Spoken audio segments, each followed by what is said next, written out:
যারা বলেছে আমাদের প্ল্যান আছে, আমরা নতুন বাংলাদেশ গঠন করতে চাই, আমরা এটা বিশ্বাস করি না। কারণ বাস্তবে তাদের কোনো প্ল্যান নাই, বাস্তবে তারা পরিবর্তন চায় না, বরঞ্চ তারা মানুষের সাথে ফ্যামিলি কার্ড, কৃষি কার্ডের নামে প্রতারণা করছে। মির্জা আব্বাস যেভাবে পোস্টার শুরু করছে গতকাল থেকে, এটা কিন্তু নিষিদ্ধের নিয়ম শৃঙ্খলা রয়েছে, সেটা লঙ্ঘন। সেক্ষেত্রে প্রশাসনিক কোনো ব্যবস্থাও নিচ্ছে না।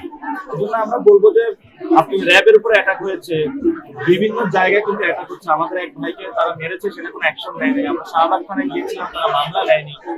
প্রশাসনের এই জায়গাটা যদি ক্লিয়ার করতে না পারে, তারেক রহমান যেভাবে ক্যাম্পেইন করে বেড়াচ্ছেন, এটা কিন্তু নির্বাচনী আচরণ ভঙ্গ করতেছে। অর্থাৎ যে সময়টাতে কোনো প্রতিশ্রুতি দেওয়া যাবে না, উনি গিয়ে বলেছেন যে ওনাদেরকে ফ্ল্যাট দিবেন, তখন বলেছিলেন তো আপনারা মিডিয়ার মাধ্যমে দেখছেন। এই জায়গাগুলো আশঙ্কার দিক। আমরা ইলেকশন কমিশনের কাছে আহ্বান জানাবো যে আপনারা হলো যারা প্রার্থী রয়েছে তাদের নিরাপত্তা বিধান করবে।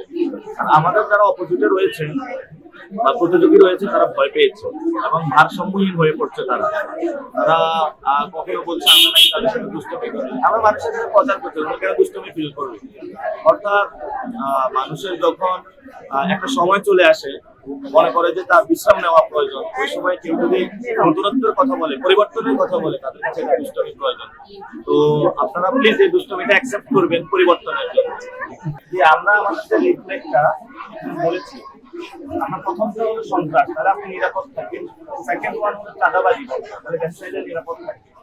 এই ঢাকাটা কিন্তু একটা ব্যবসায়ী হাব একটা। থার্ড ওয়ান হলো দখলদারিত্ব, আপনার একটা ফ্ল্যাট আছে, একজন এসে দখল করে নিয়ে যায়, একটা দোকান দখল করে নিয়ে যায়। তারপর হলো দুর্নীতি, এখানে সচিবালয় আছে, সচিবালয়ে ডিজিটালাইজেশন যদি আমরা করতে পারি, দুর্নীতি বন্ধ হবে। তারপর আমরা বলছি একটা বৈষম্যহীন বাংলাদেশ চাই। বিকাশ মেসে আপনার সরকারকে ভর্তি করা দেখাবেন, এমপি কে ফোন দিয়েছে এটা লাগবে, অর্থাৎ তাহলে মেরিট বেসিসে ভর্তি হচ্ছে না। আমরা বলেছি ইনসাফের বাংলাদেশ, অর্থাৎ জাস্টিস কায়েম হচ্ছে না, ফেয়ার কোনো সিস্টেম নাই। অর্থাৎ আপনার সাথে কোনো ইনসাফ হচ্ছে না।